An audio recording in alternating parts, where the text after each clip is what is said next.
Para pemirsa yang dirahmati Allah Subhanahu wa taala, puasa itu secara bahasa artinya maknanya al-imsak, menahan. Maka kita dapat pahami puasa adalah menahan diri dari segala hal yang membatalkan puasa, dari mulai terbit fajar sampai tenggelam matahari. Apa salah satu contohnya? Makan, minum, dan lain sebagainya. Pada saat kita berpuasa, pada saat itulah kita dilarang untuk makan, untuk minum, dan hal-hal yang sejenis dengan hal tersebut. Nah, selain itu, ternyata ketika kita berpuasa bukan hanya diperintahkan untuk menahan makan, menahan minum, dan lain sebagainya. Di dalam hadis qudsi yang bersambung riwayatnya kepada Abu Hurairah dikatakan bahwasanya orang-orang yang berpuasa idza kana yaumu shaumin ahadikum, apabila kamu sedang berpuasa, fala yarfus wala yaskhab, maka hendaklah kalian jangan berkata-kata keji yang menjurus kepada syahwat birahi, jangan berteriak-berteriak.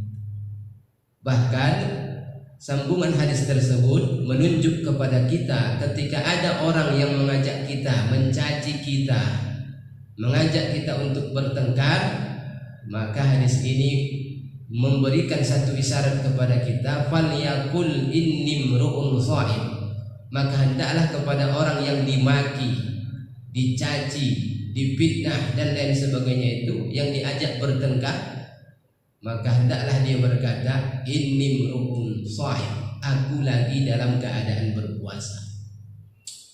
Dalam posisi, dalam kondisi ini, ketika kita mampu berkata kita lagi berpuasa, bukan berarti kita melakukan hal yang tidak sejalan dengan perkataan. Maka ketika ada orang memaki kita, mencaci kita, bahkan mengajak kita bertengkar, maka selain kita mampu mengucapkan kita dalam keadaan berpuasa, kita juga harus mampu menahan, mengendalikan emosi kita untuk tidak membalasnya. Hal inilah yang perlu kita terapkan dalam kehidupan bermasyarakat kita, berbangsa dan bernegara saat ini. Hari ini puasa yang kita kerjakan kalau hanya di bulan Ramadan tidak akan berdampak baik pada kehidupan masyarakat berbangsa dan bernegara. Betul, puasa itu mampu meraih derajat takwa, dan insya Allah orang-orang yang selamat nanti di akhirat bertemu dengan Allah Azza wa Jalla mempunyai derajat yang paling tinggi adalah orang yang bertakwa.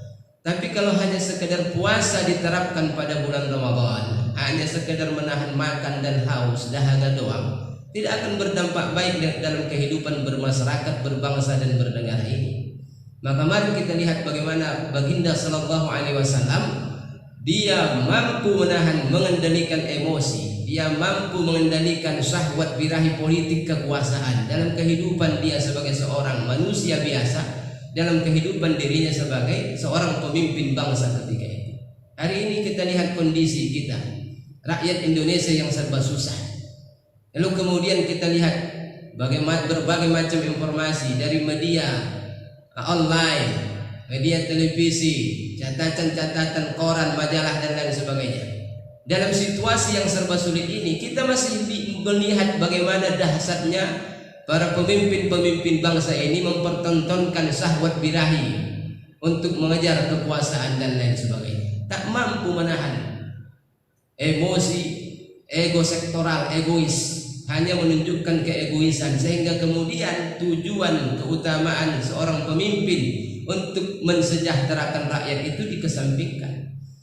Maka mari kita lihat bagaimana Rasulullah SAW, para sahabat khulafaur rasyidin, bahkan para khalifah-khalifah di masa dinasti Umayyah Abbasiyah mampu menahan syahwat birahi politik kekuasaan itu, sehingga kemudian tujuan mereka untuk mensejahterakan rakyat itu benar-benar tercapai.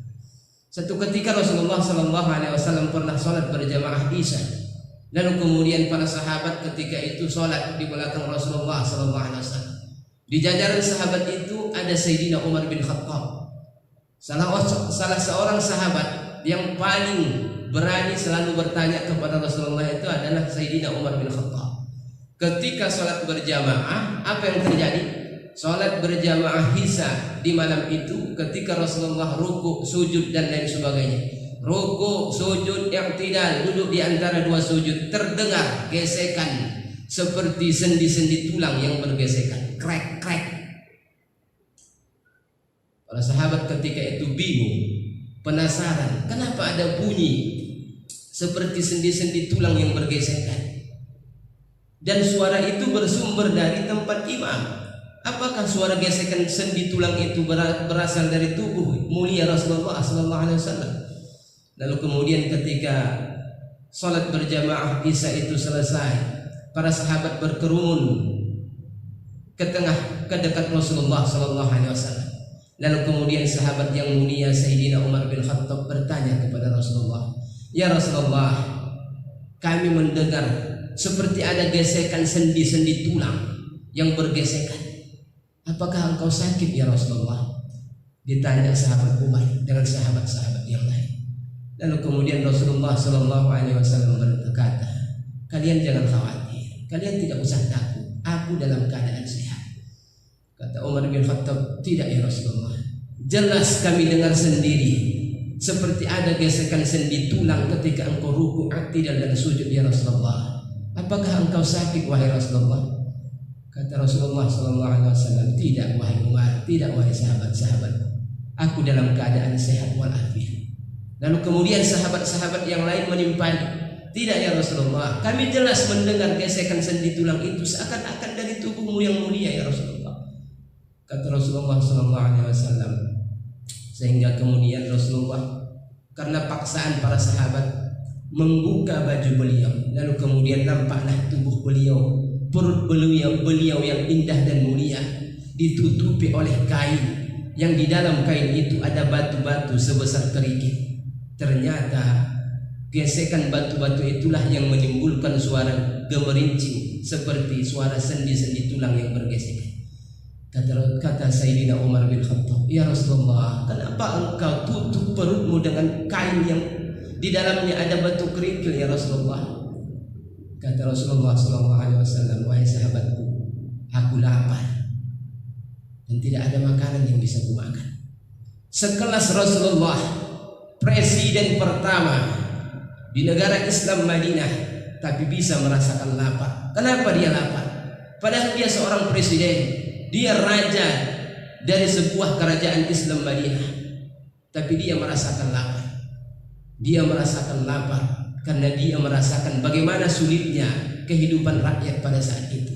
Dia bukan tidak kaya, dia kaya raya. 2/3 kekayaan kota Mekah ada pada genggaman tangan istrinya Siti Khadijah. Tapi kekayaan itu bisa ludes habis untuk mendakwahkan agama Allah dan untuk membantu fakir miskin. Hari ini kita lihat bagaimana pemimpin-pemimpin bangsa ini mempertontonkan luar biasa syahwat politik kekuasaan itu, sehingga kemudian yang mereka raih bukan bagaimana cara mensejahterakan rakyat, tapi bagaimana cara mensejahterakan kehidupan pribadi kelompok dan golongan. Menetes air mata para sahabat ketika Rasulullah SAW menjawab pertanyaan, lalu kemudian menunjukkan perutnya yang dibalut oleh batu kerikil. Kata Umar bin Khattab, "Ya Rasulullah, engkau lapar. Apakah kau tak menganggap kami sebagai sahabat? Kami bisa memberi engkau makan ya Rasulullah. Kami bisa mengasih engkau minum ya Rasulullah. Kau akan kenyang kami kasih makanan dan minuman." Kata Rasulullah SAW, "Wahai sahabatku, wahai Umar, aku tahu. Jangankan makanan dan minuman, nyawa kalian akan pertaruhkan untuk. Tapi bagaimana kalau aku di hadapan Allah ketika diriku sebagai seorang pemimpin menjadi beban untuk rakyat yang kupimpin?" Itulah tugas seorang pemimpin, mampu menahan hasrat untuk bersenang-senang di atas penderitaan rakyat. Luar biasa Rasulullah SAW. Hari ini kita sangat menyayangkan. Bukan tidak boleh pemimpin-pemimpin bangsa ini senang, silahkan Anda senang, tidak apa-apa, karena memang Anda sudah digaji. Ada MOU sebelum disumpah jabatan. Rasulullah tidak ada MOU, tapi mereka berlomba-lomba bagaimana cara ketika mereka dalam situasi di zona aman, tapi mereka menahan hasrat keinginan untuk bersenang-senang di atas penderitaan rakyat.